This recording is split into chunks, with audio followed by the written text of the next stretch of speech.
So this is the second piece of the future of learning where we focus on how, and the key here is that we have examples of schools from around the world that are embracing a relationship-based, learning-focused, time-flexible approach to education.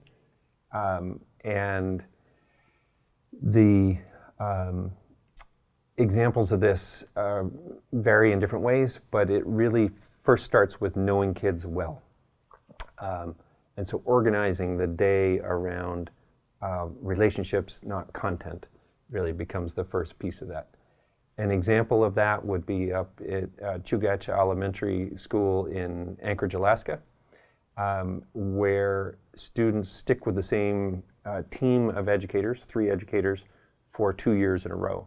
So 1 year they're a younger, and the second year they're an elder, and the elders help teach the youngers, and then they loop through the school year after year in that way. Kindergarten is handled differently than grades 1, 2, 3, 4, and 5, 6. Those are the 3 that do that loop.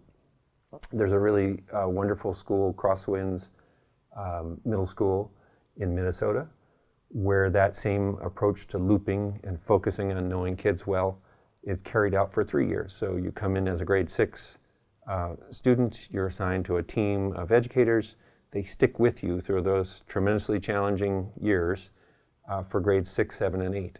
It comes with additional value, which is that if you have a 6th grader who is very advanced in any one area, well, that educator knows the curriculum for grades 6, 7, and 8 and can always kind of find the right alignment for them. And if you have a student who's struggling, and maybe you're in year 8 with them, you again know how to kind of build some of those fundamentals from prior years.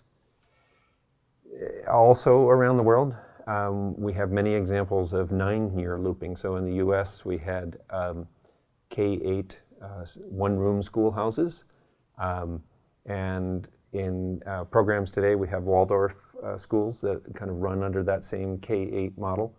And I always joke that if you didn't care for Frau Schmidt in kindergarten, tough luck, you have her for the next 9 years of school. And so I would rather see schools explore the team of educators being in charge of that looping process. All of these are examples of building a really solid relationship with young learners. Another part of relationships is getting the group size right. And we tend to build schools around what's convenient to adults and not about what young people need. And one of the things they need is to be known. And so if we can say, how often is a young person in a team of 5? And how often does that grow to 15 or 35 or 100, 150? And Robin Dunbar did the research on this, and he said, stop building groups greater than 150. Because that's the kind of tipping point of no longer being able to build a kind of a solid relationship. So I think finding balance is always important, but being really conscious of how big the groups are within your school. Another great piece of work about knowing young people well is around how the brain develops. We've all heard lots of things about how rapidly the brain develops from 0 to 2. Well, it turns out the brain keeps developing through your entire lifetime. So yeah, there's another big spike in the 20s for males in particular. But really, our brains have the capacity of constantly updating throughout our lives. I think there's a few key pieces of that. And back to Medina's work, our brains were designed to solve problems regarding our safety and survival outdoors in varied weather conditions in near constant motion. And almost nothing that we do in school is built around that.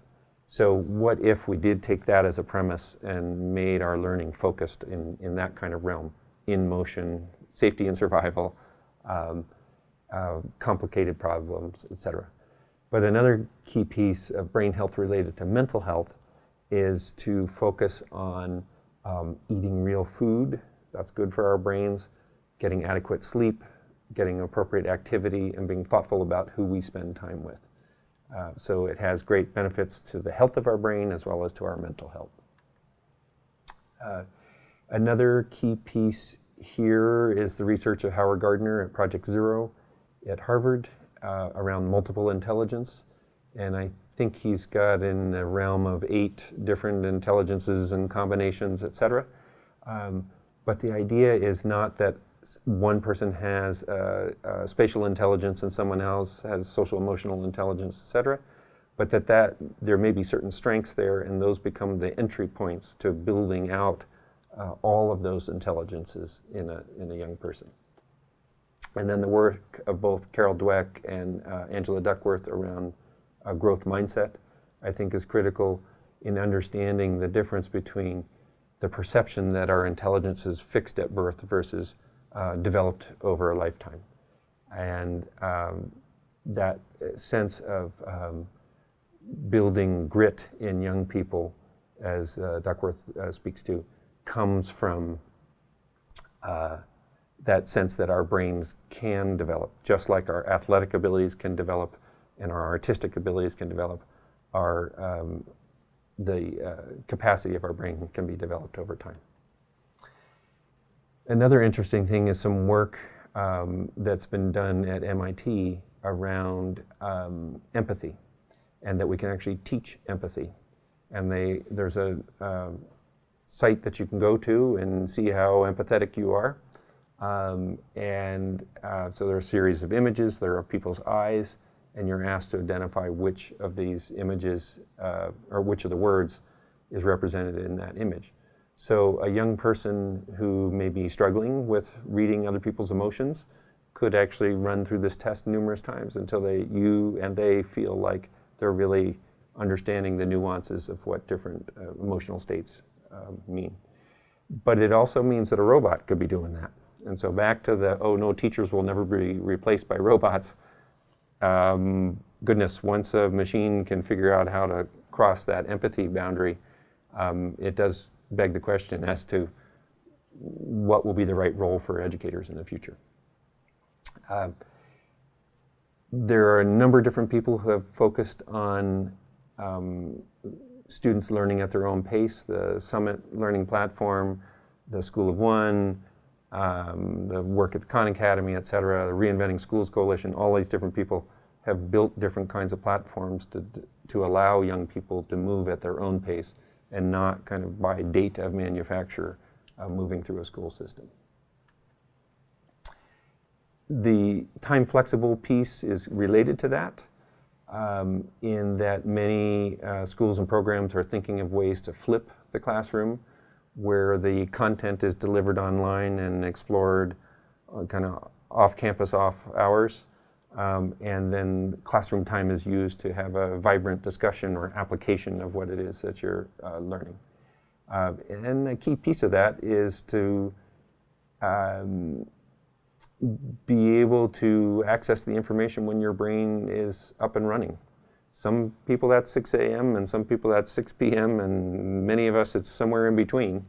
And yet we traditionally in schools all around the world have kind of brought young people into the school at somewhere around 8 a.m. and kicked them out around 3 p.m.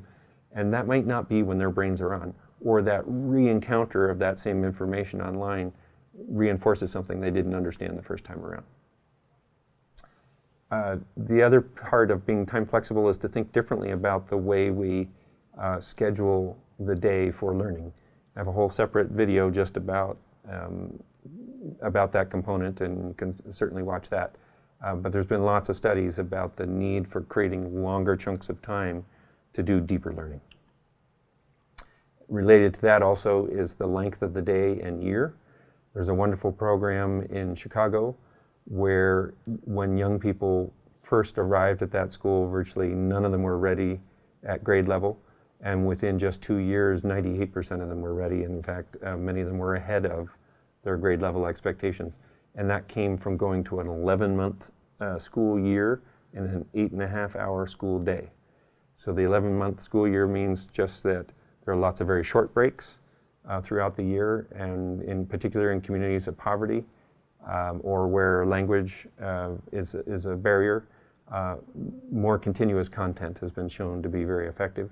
And in terms of the 8.5-hour school day, that didn't necessarily mean that there were educators in the building for 8.5 hours, but there were wraparound services started at the end of the day that helped achieve that. So this is our pause on the second piece. And the essential question here is, how do we form meaningful relationships in our schools?